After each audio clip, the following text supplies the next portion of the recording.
नितिन नवीन केवल एक ही राज्य नहीं बल्कि पूरे देश में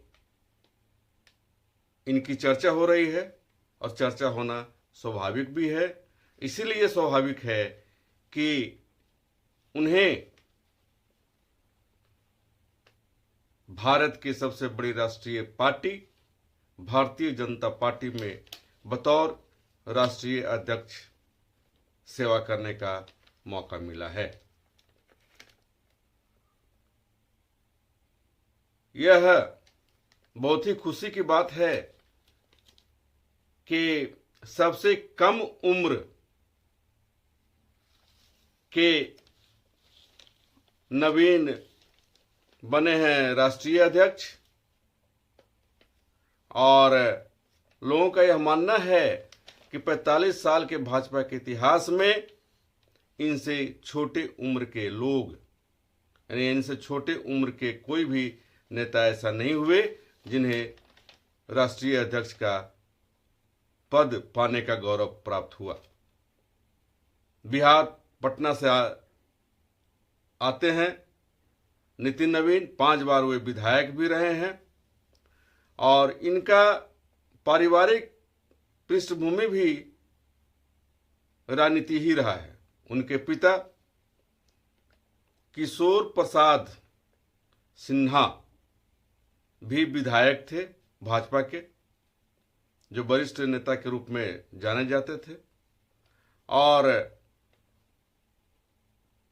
राजनीतिक पारिवारिक पृष्ठभूमि होने के कारण उन्हें कई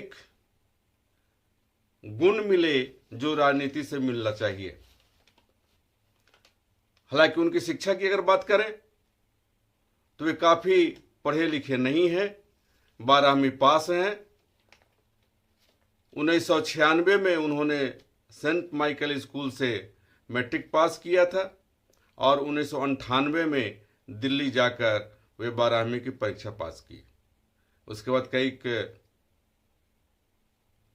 परीक्षाओं की तैयारी करते रहे। इसी बीच उनके पिताजी की मृत्यु हो गई और उसके बाद उन्होंने पढ़ाई छोड़ा, उपचुनाव लड़ा और उपचुनाव में उनकी जीत हुई। उसके बाद से उन्होंने पीछे मुड़कर नहीं देखा, राजनीति में ही आगे बढ़े और आज की तारीख में 5 बार लगातार विधायक रहे और राष्ट्रीय अध्यक्ष के रूप में वे सेवा देना आरंभ कर दिया है। यह सभी लोग जान रहे हैं। उनकी पत्नी दीपमाला श्रीवास्तव बैंक में नौकरी करती थी, जिसे छोड़कर अपनी बेटी के नाम पर एक स्टार्टअप उन्होंने शुरू किया है और उम्मीद है कि वे जरूर इसमें सफलता प्राप्त करेंगी। इनके राष्ट्रीय अध्यक्ष की घोषणा जब हुई, जब राष्ट्रीय अध्यक्ष इन्हें बनाया गया, एक बहुत ही बड़े स्तर पर यूं कह लें कि जितने भी भारतीय जनता पार्टी के वरिष्ठ नेता हैं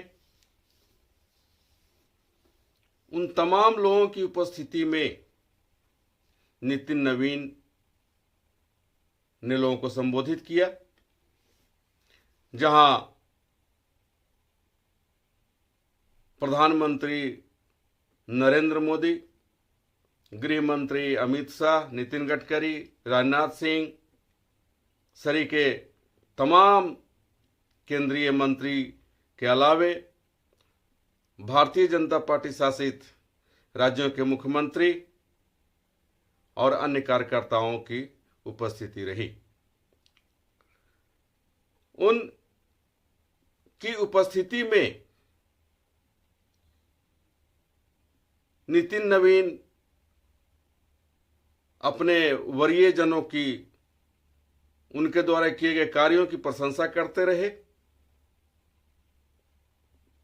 बीच बीच में उन्होंने यह जरूर कहा कि उनके ऊपर काफी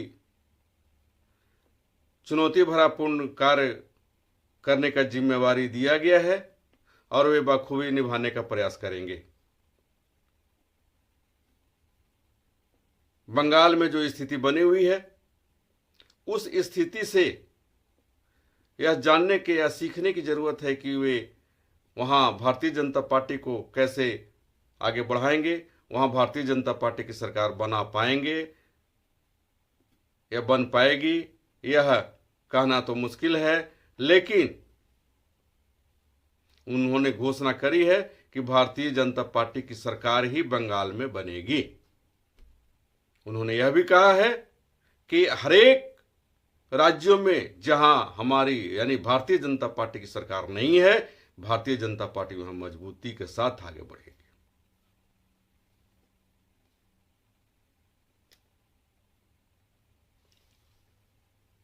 जैसा वहां देखा गया कि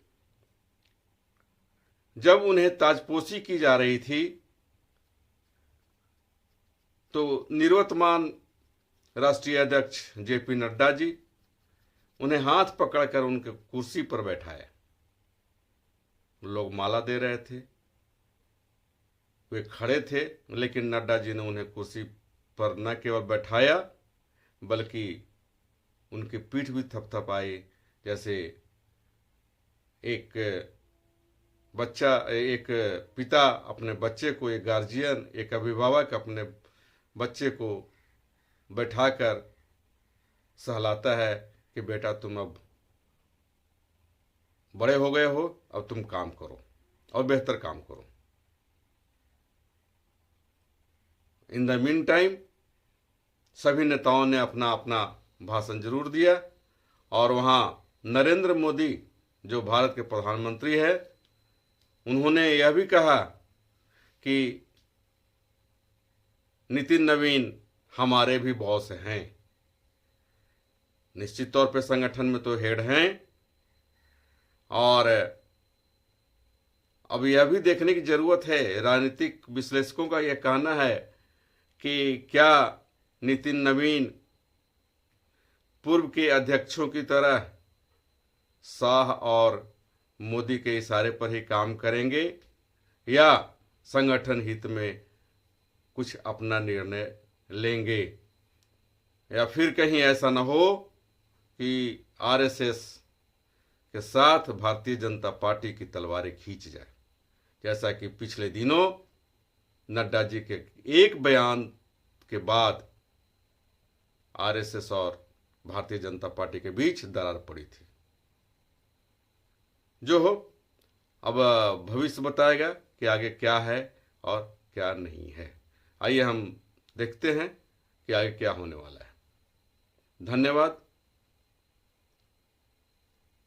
देखते रहें SNS24 न्यूज, जुड़े रहें और आगे देखें कि किन किन विश्लेषणात्मक खबरों को आप पसंद करते हैं, हमें भी बताएं और हम कोई अगर है इसमें तो आप अपना कमेंट्स बॉक्स में ज़रूर कमेंट करें। धन्यवाद।